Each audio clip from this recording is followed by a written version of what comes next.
Okay, so we are going directly to the content. So we are going to focus today in 10 tips to avoid rejection, what we should think of when we are to submit an article to any good journal. And I also have listed these 1, 2, 3, 4, 5 articles that I hope will help you to have more information before you submit your article to any good journal. Okay, so we are not going to read these papers today because we just don't have time. I'm just going to show you a little bit of each one, and we are going to focus in those 10 tips, the 10 recommendations from the editors-in-chief of Emerald Journals. I always start my presentation showing you guys this image. It's taken from an article published in our journal. If you go to emerald.com, you will find this article and many other articles about articles. And I wanted to show you this image of this article that was commented. You can see many marks here, and the aims of these presentations are to avoid a little bit of it. We want more constructive feedback. Okay, so let's have a read of this part here. In this box, it says, the thing you do not want to do is irritate the reviewer, such that they form a poor opinion of your paper. And for many of us in the world that do not speak English as our first language, this could be even worse because we would need to translate the article many times, and in many times our writing style is not that good. And what happens is the reviewer will start to read our text and it won't be clear, so they will start to get this poor opinion of the paper. So one of the objectives of these sessions is to make it clear that as important as the science behind the paper is how to structure it and how to write properly in a very plain language that's clear for our reviewers. These authors also say that Mahid here notes that bad writing often goes hand in hand with murky thinking, which is a kind of thinking that's not clear, that one cannot understand well. So by writing clearly, you are forced to clarify your understanding.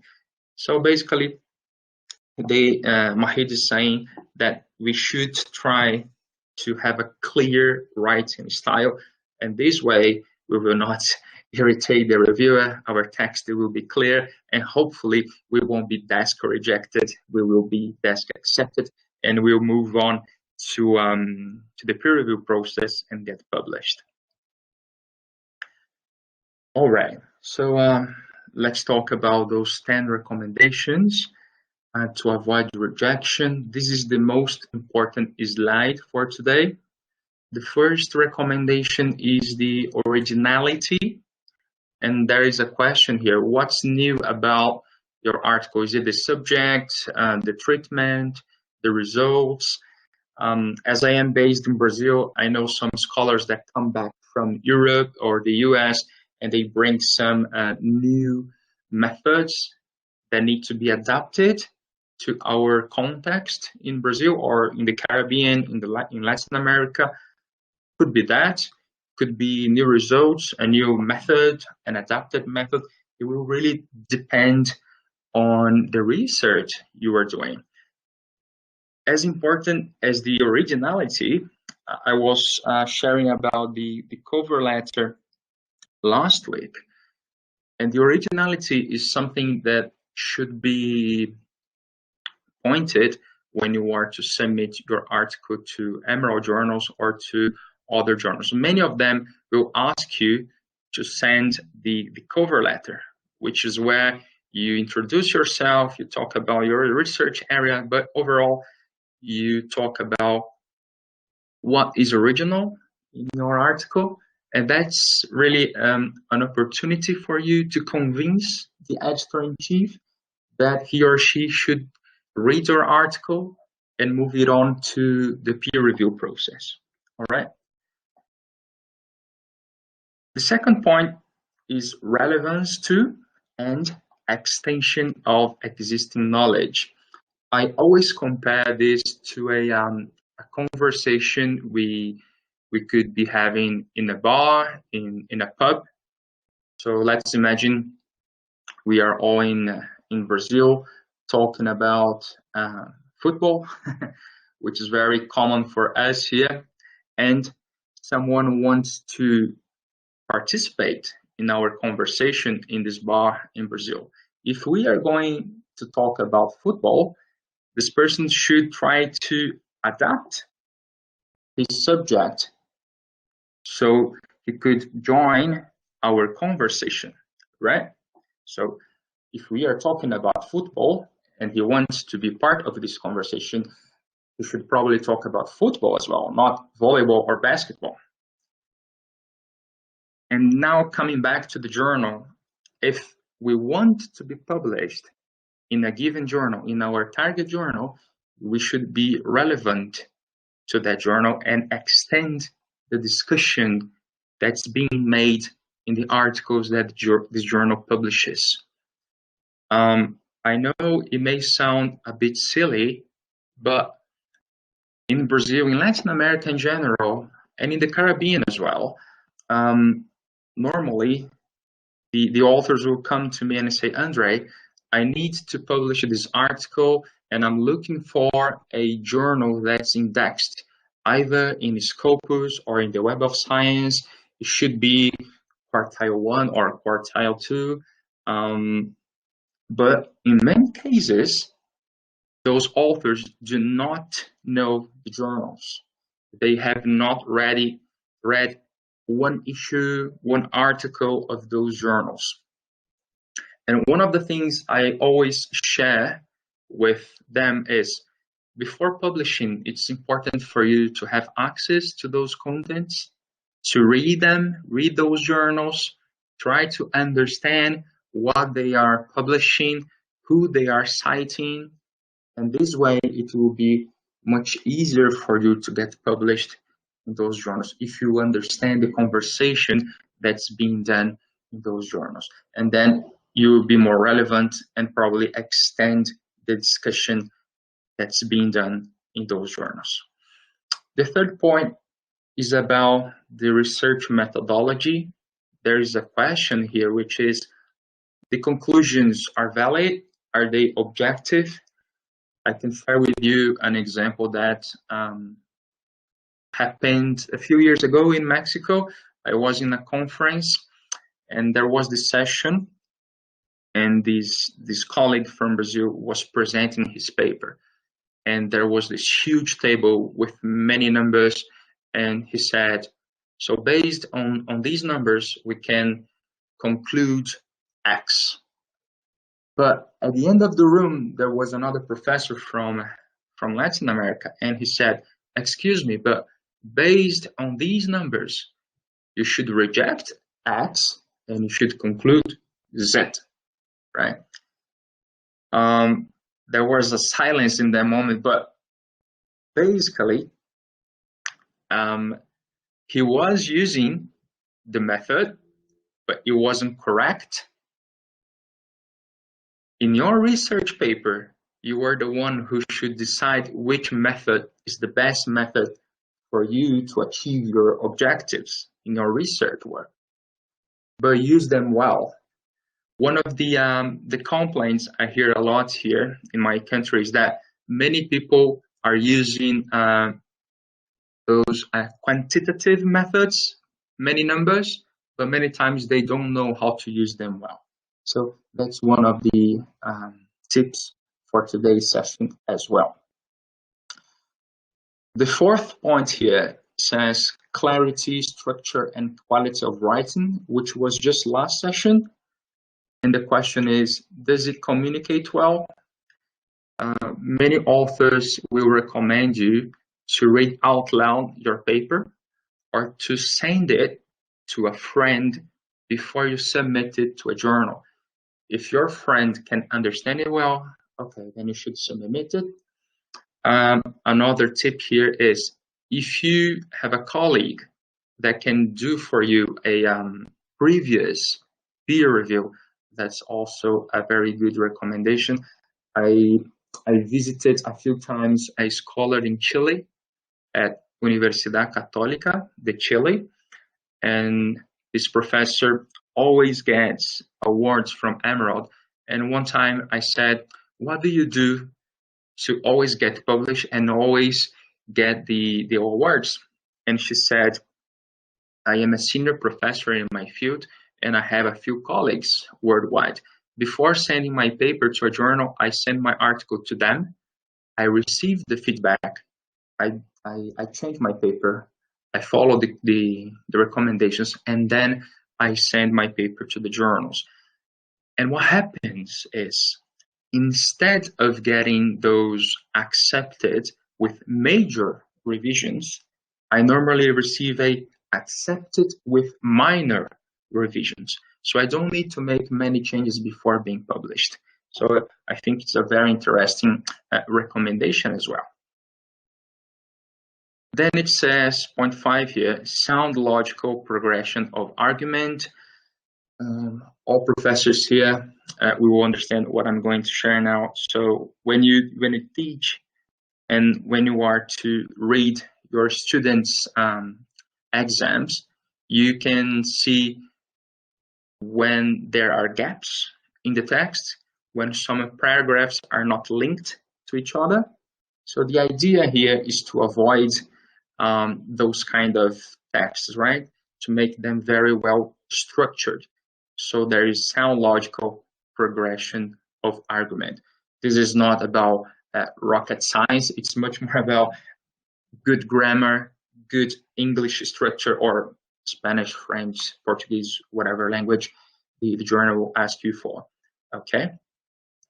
Moving on to point 6 here, theoretical and practical implications, the so what factors. This is very important. I was talking to this editor-in-chief of this Emerald journal, and he was saying that one of the criteria he uses to reject or accept an article is this article bringing any implication to the theory? So that's the first argument or requirement he has for his journal. So when you want to publish something, you should always ask yourself, so what? So what are the implications for the theory that I'm bringing in this paper? Is there any practical implications? Also, one of the objectives of the so what question here is to make us think of the originality, right, of our paper. So what's the originality behind the paper we are trying to publish here? If anyone in this session today has any experience regarding publishing an article with any international journal, I'm very happy to hear from you all. If you want to ask any questions, by the way. Thank you, Guido, for the suggestion.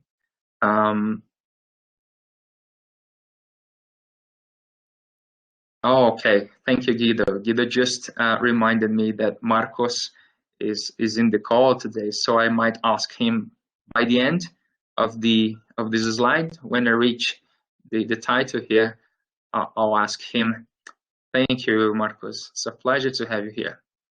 So we were in the implications and moving on to the recency and relevance of references. I was actually with a regional editor for this Emerald journal. He's based in San Juan in Puerto Rico, and he was sharing with me that he had to reject an article because the most recent reference was from 7 years ago. So it was really, the article was not citing the new references that it could. I know there is a difference between some research areas here, and I need to point this out.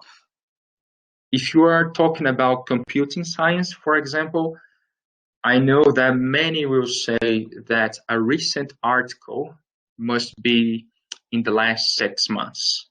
If an article was published later, let's say a year, 2 years, it's considered old. But if we are talking about social sciences or humanities, this completely changes, right? So besides the recency criteria, it's always important to consider the relevance of the reference. One of the questions I hear a lot is, Andre, can I cite an article that was published, let's say, 4 years ago, but I want to cite it because what this author is saying is really important for my paper. So it applies for the relevance criteria, right? So if it's relevant for your article, then cite it. It's not a problem. I was in a panel once and we were having this discussion, and this professor added this point to this recommendation. She said, it's okay if you want to publish someone that published an article, let's say 10 years ago, if it's relevant, but think of it. Has anyone cited this same author in the last 10 years? Has anyone contributed to this concept, to this theory in the last 10 years? So you might want to cite this person as well, besides this author that published 10 years ago. So I know that many people will do that revisão sistemática. Marcos, I need your help here. How would you translate revisão sistemática into English? Systematic review, thank you. So I know that one of the ways is by doing that. So you go on to Scopus or the Web of Science and try to get the map of authors that published in a certain area, and then you try to fill those gaps. Moving on to internationality, I have a very interesting case to share with you all. In 2015, 5 years ago now, Brazil submitted many articles to Emerald journals in the public management area, but from that increase in submissions, 0 papers were published. Why? Reason number 1, the English was too bad. Reason number 2, the Brazilian papers were citing only Brazilian authors. I am not saying that we should not cite Brazilian authors. There's good science in every single country in this world, but the problem is we are trying to publish in an international journal, and those journals don't cite only Brazilian authors. They cite authors from all over the world: Brazil, Latin America in general, the Caribbean, the US, Europe, China, etc. So it's really, really important to show the editors that you know which authors are publishing internationally. And one of the ways of doing that is by citing them, right? So always keep this global focus when we're trying to publish in a very top journal, okay? Second last point, adherence to the editorial scope and objectives of the journal. Those good journals, those good international journals will always have this aims and scope of the journal. So if you're not sure of what the journal wants to publish, have a read of the aims and scope. They will always have that. Also, those journals will always have the author guidelines that you should follow when you want to publish in that given journal. And last point is a good title, good keywords, and a well-written abstract. Regarding the abstract, I know we delivered a presentation last week, so we talked about this last week. I'll just comment on the title and the keywords now. The title should not be too short and not too long. I know that many scholars follow the 20-word rule, so maximum of 20 words, which is actually a lot. It should always be a very good title, but it does not need to be misleading. That's one of the comments that I hear a lot from reviewers. Sometimes you read a paper and you think, oh, it's going to talk about this. And as you go through the paper, you see that it's not actually talking about that. So it's misleading in a way. Avoid that. Always try to be very straightforward when you are writing your title. Okay. And regarding the keyword, sorry to interrupt. We have a question from the audience in the chat box from Alberta Joseph Alexander.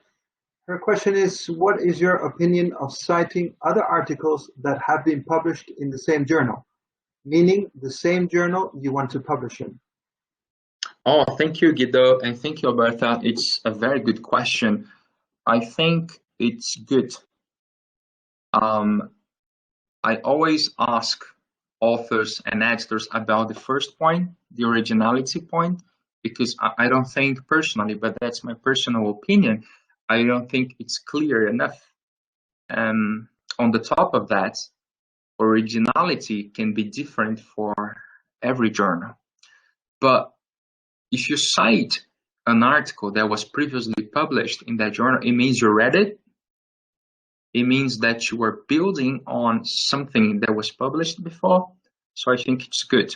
I was in a panel with this professor from Boston, and he was the editor-in-chief of a business journal. And he was saying that he rejected an article that was submitted to him because the article didn't cite any of the articles that were published in his journal, but also the article didn't cite any article from the sister journals.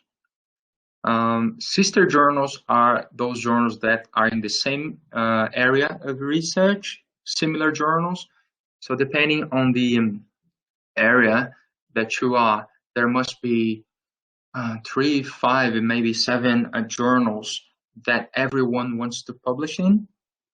And the problem of that article is that it didn't cite any of those journals. So basically it meant that the author didn't know the basic reference or the most relevant references for his article. Oh, thank you, Marcus. Marcus is also adding that it's a consequence of doing a good review of the state of the art. Thank you. So that was my comment, Alberta. I hope it was clear and that I could solve your question. I will also take this opportunity to invite Marcus to share his thoughts with us. Marcus, would you highlight any of those recommendations on this slide? Anything you think was helpful for you? I know that you have been publishing in many journals worldwide, in many publishing houses. Really good insights. That's good. Oh, sorry, Marcos, I didn't introduce you. So for everyone, Marcos Ferasso is based also in Brazil. So he's based in Chapecó, which is in the south of Brazil, and he's been publishing his research not only at Emerald but in many other places. So it's an honor to have him here in this call, and that's the very reason why I am asking him those questions.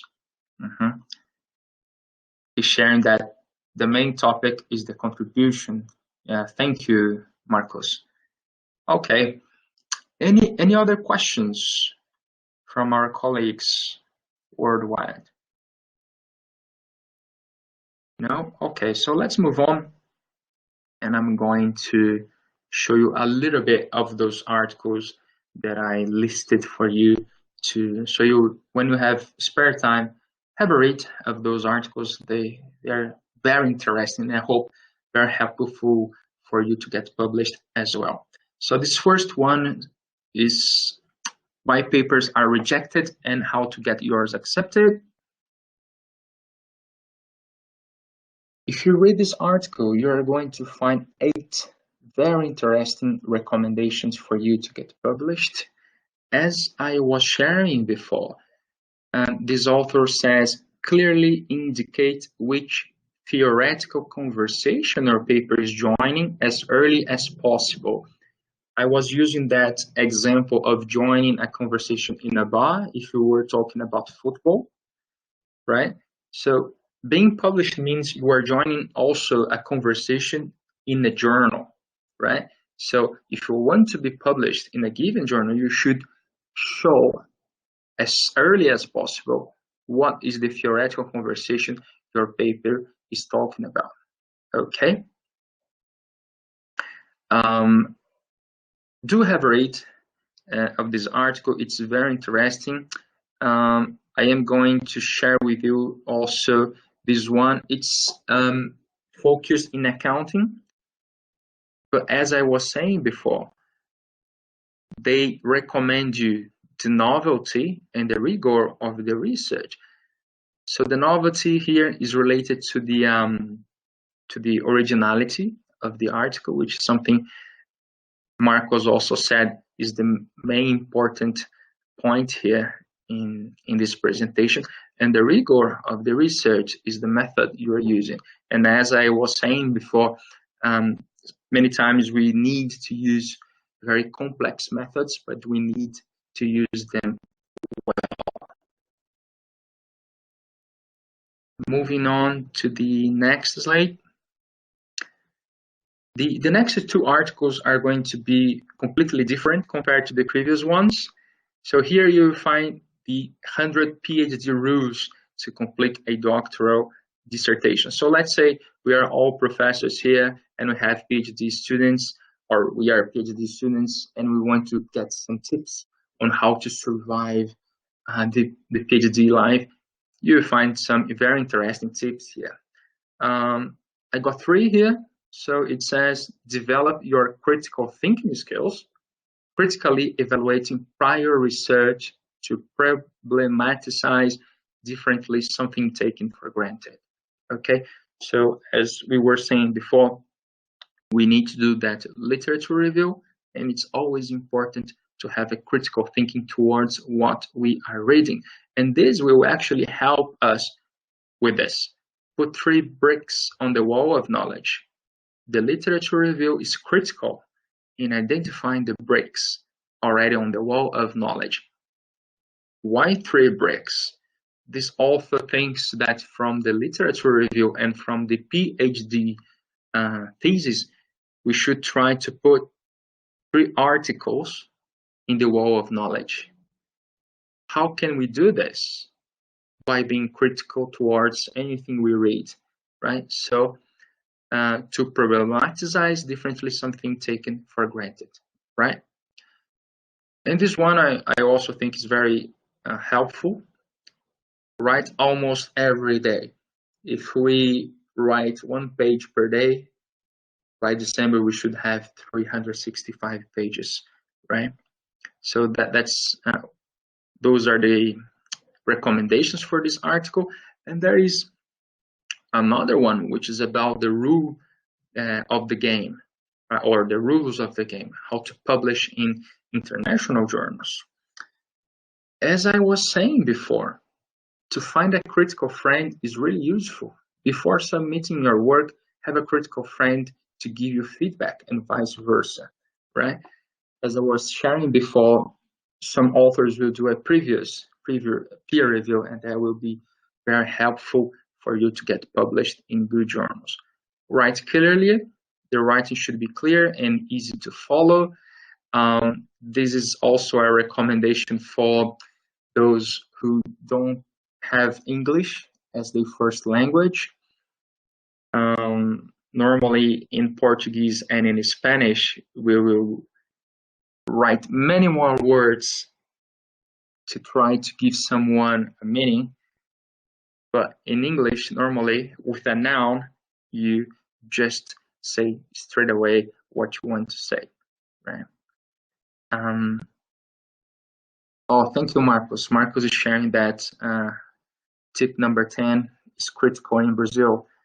You mean that people won't be critical if you shared your article with them? Or, oh, okay, we don't do that often.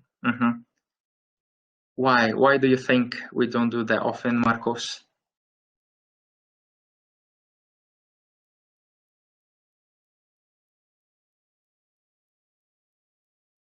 Oh, they're too busy. Too busy to help. Do you have that critical friend? Is there anyone you share your articles before you submit them? Oh, good. But I imagine that when they also need help, you are very happy to help them, and then you give them your feedback. That's good. So maybe in Brazil we should not be too, too busy. We should help more among us. Yeah. Oh, thank you. That's very interesting. Thank you very much, Marcos. And moving on to the last tip here, number 80, hook into the journal's backyard. And this is related to, I think it was Alberta's question, right?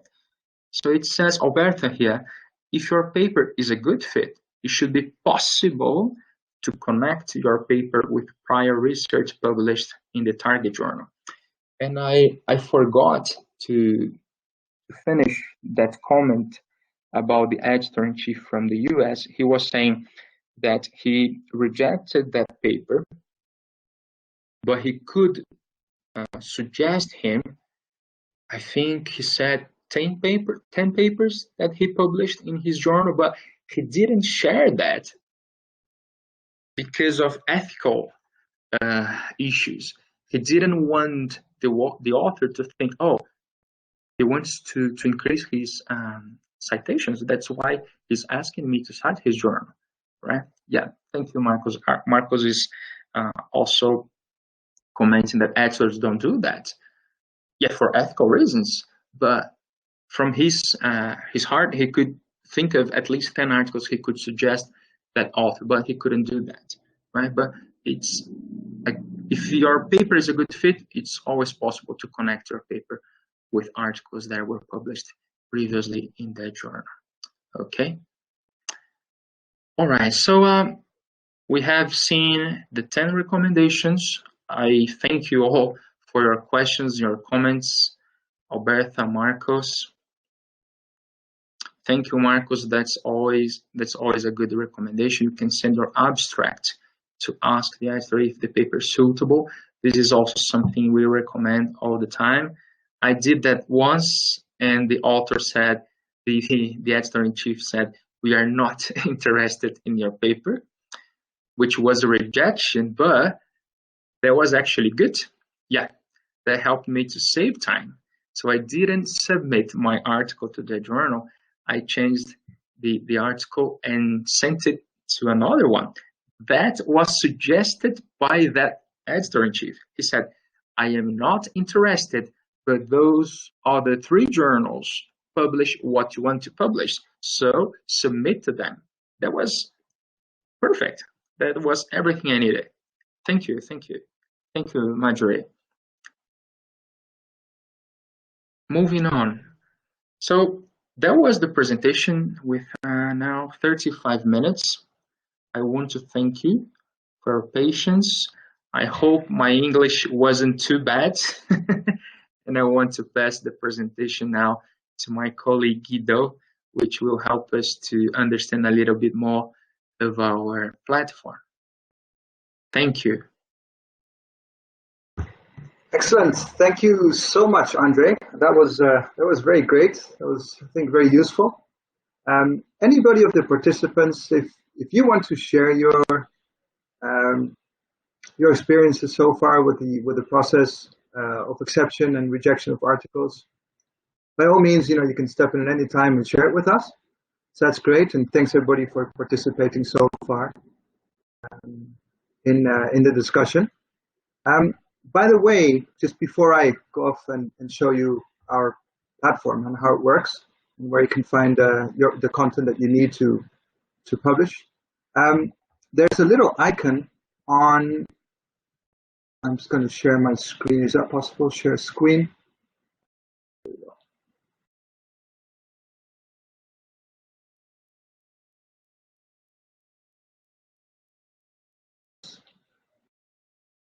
So there's an icon on the last slide, on the thank you slide.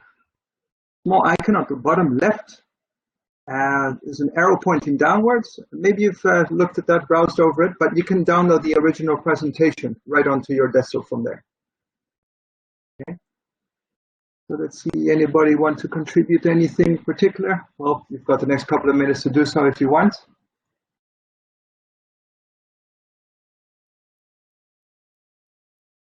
Excellent.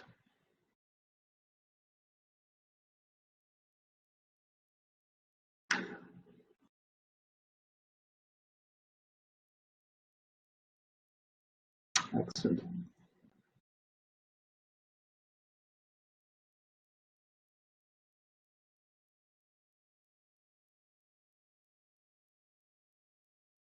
So, great, everybody. Well, thanks again, Andre, for the very useful session on why scientific papers are rejected. Again, we saw that it's very important for us to adhere to the author guidelines as well, and that way we stand a better chance of surviving the peer review process, because in the end, obviously, we want our paper to get published out there. As I mentioned at the very start, I'm Guido Smalleganger. I'm a business manager for the Caribbean region. And in the next few minutes, I'll just walk you through Emerald Insights. That's the page that you've seen up on the screen. And that's our platform. And that gives you access to content, different formats. And I'll show you quickly in the next couple of minutes on how to navigate through it, how to do basic searches, advanced searches. I'll show you where you can see what your institution actually subscribes from Emerald. If you're lucky, Emerald, your institution subscribes our entire content for you, but I'll just show you where you can see what content is actually subscribed. And then towards the end, I will also show you where you can find some author support tools and where you can find information about the journal that you might be looking to publish in. All right.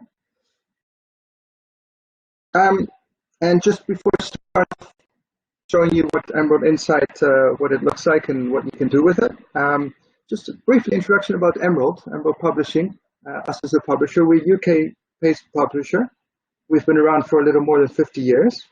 And we have our main publishing business in business and management, but we've also built up a very strong collection in the area of health and social care, education, and also engineering. Okay, so we publish our content, we publish in different formats, so in journals, ebooks, cases, and we've also recently signed a partnership with a UK-based company called Oxford Analysis, and we bring news analysis to Emerald Insight as well. So that's our latest content addition that we have. So I'll just touch on that really briefly as well. So let's get started. So up on the screen then, Emerald Insight, this is the landing page. So obviously you're working from home or anywhere but the university most likely. So to access Emerald Insight, you just simply go to the library website, go to the resources, click on Emerald, and if you do, then you should be authenticated, which means that on the top left, you should be able to see a welcome message and welcoming you on behalf of your institution. And that should be enough for you to be able to navigate through Emerald Insight, do your basic searches and so forth, view the article online, etc. If, however, you want a little more personalized searching experience, we always recommend you to register, and you can create a personal account. You can do it over here at the bottom on the top right. I'm going to log in with actually my credentials.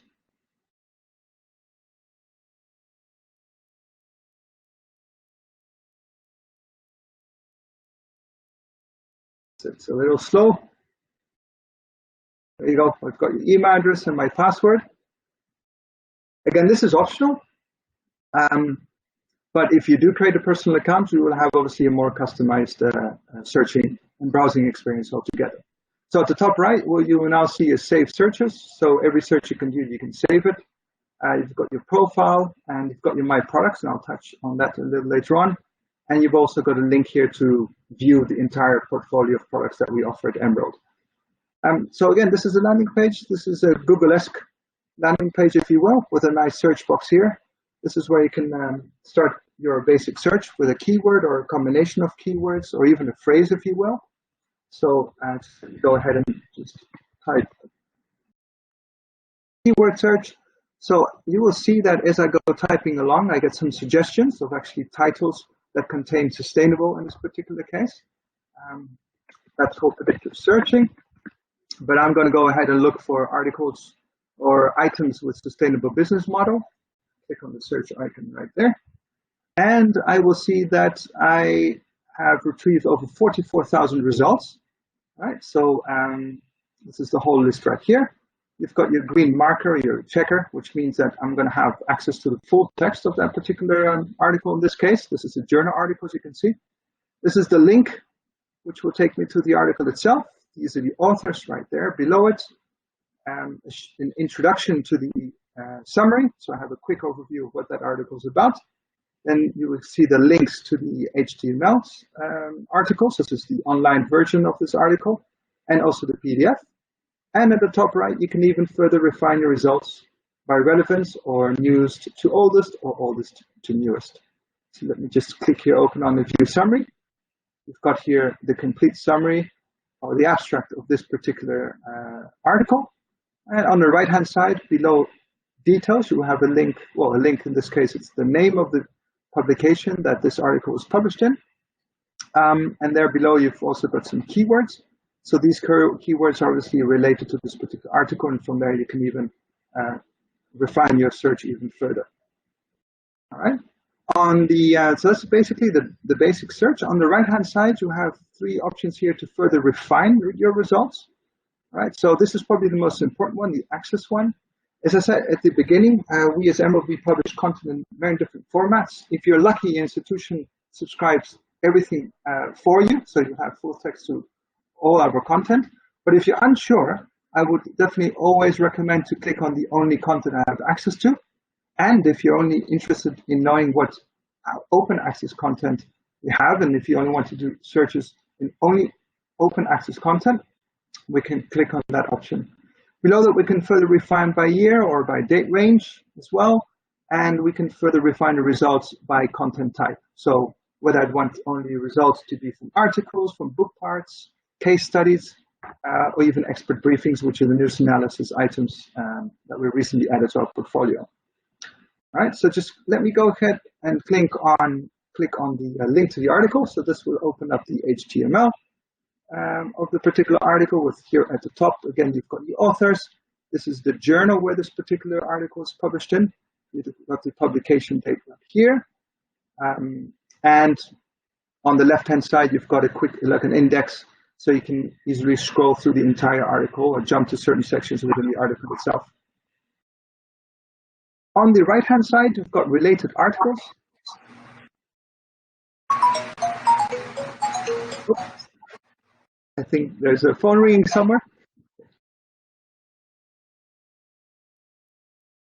Sorry about that, a little intervention there. So on the right-hand side, you've got related articles. So these are articles related to this particular paper. The first three come from Emerald articles, and the bottom three are from other journals, so articles from other non-Emerald publications.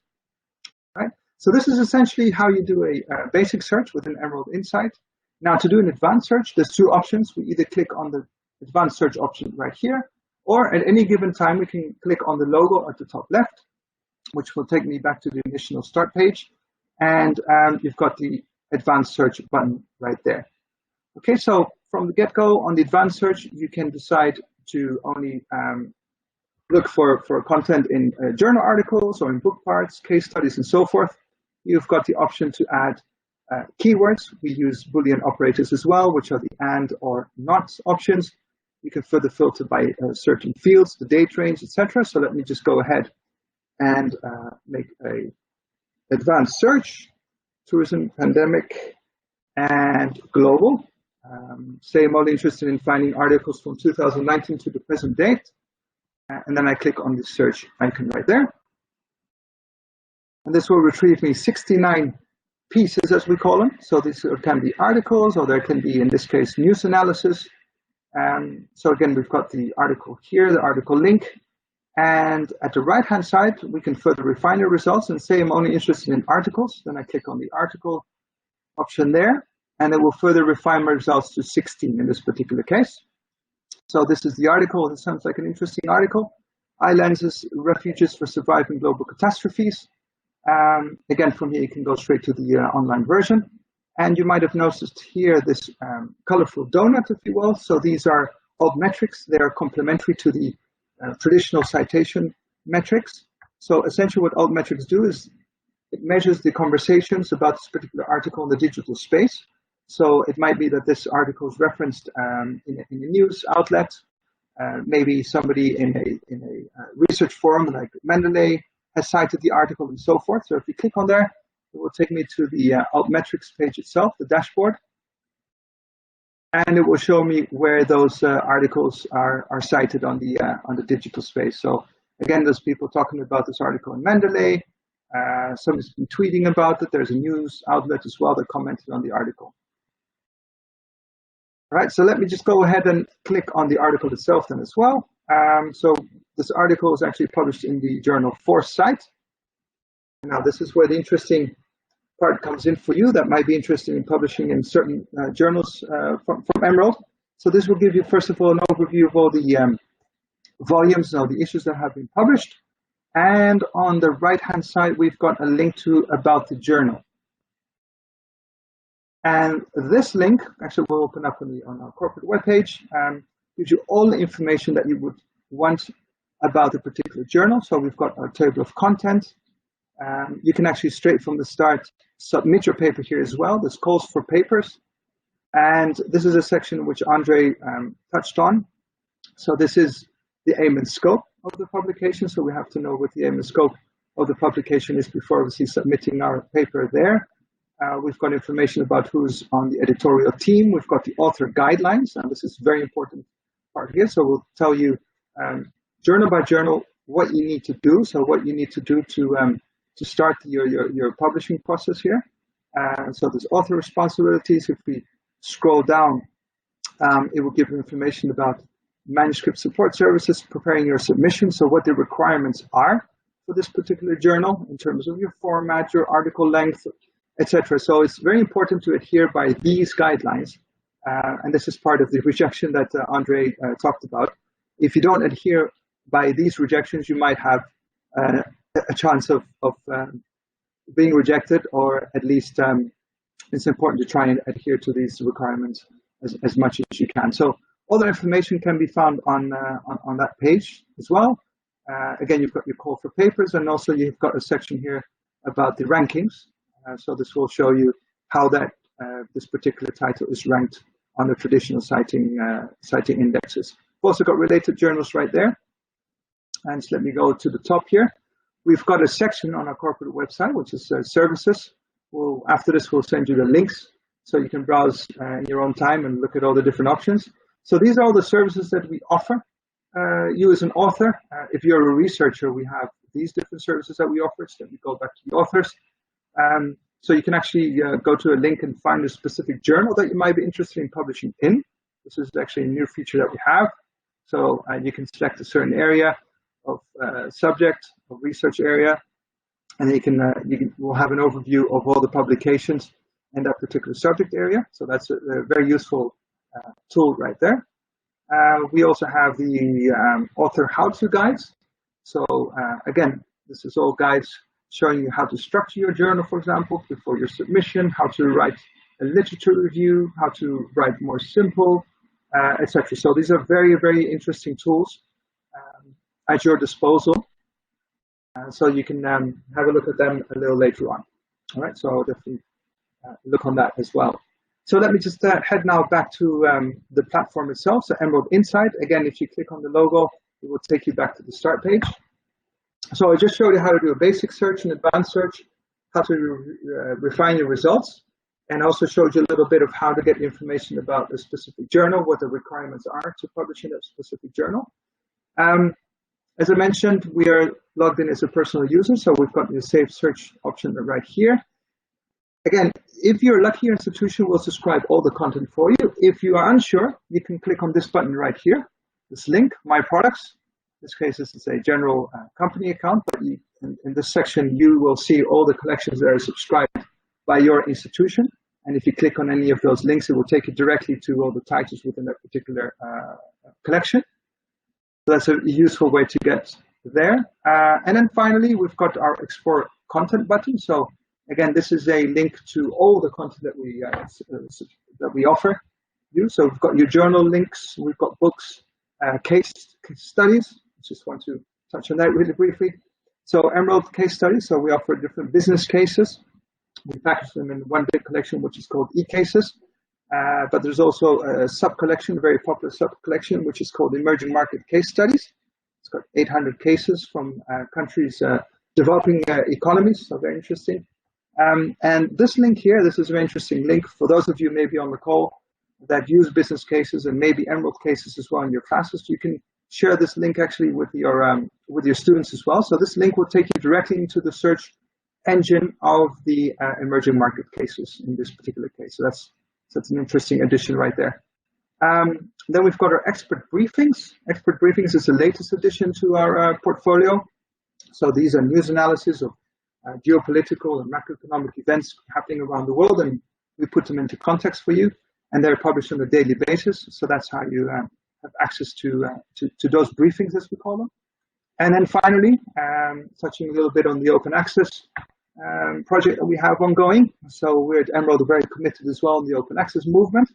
And this link will take you to the open access portal, and it will also provide information to you on what it takes and what the requirements are to be able to participate in our open access portal.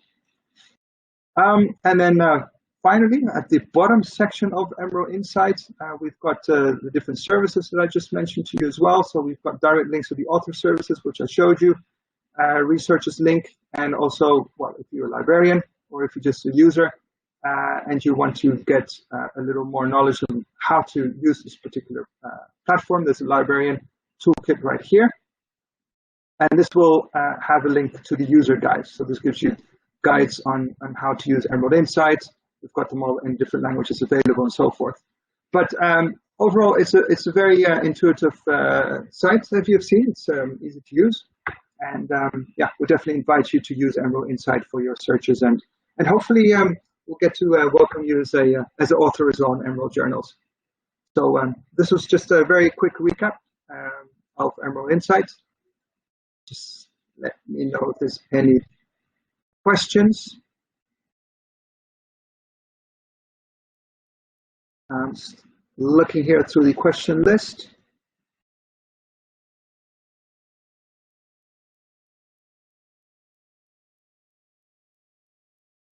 Okay, we got Marjorie asking here. She says, I got access to 40 journals of my choice because I reviewed an article.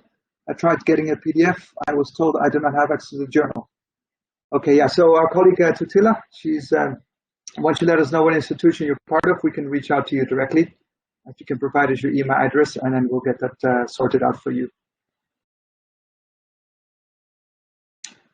If you have any further questions for us, you can always write us an email. We've got our emails here up on the slide. Again, you can either email me, that's gsmalachan@emerald.com, or my colleague Tutila Ragao. If you have any further questions actually about the session, about the reviewing of the articles and the rejection of the articles, if you have any questions, just please let us know now, or you can always later on send us an email as well. And Andre, is there anything that you want to further share with us? Yes, Guido. I was going to address Danny's question, but I think he left the session. Just to let him know that I already sent him an email with the previous sessions in PDF format.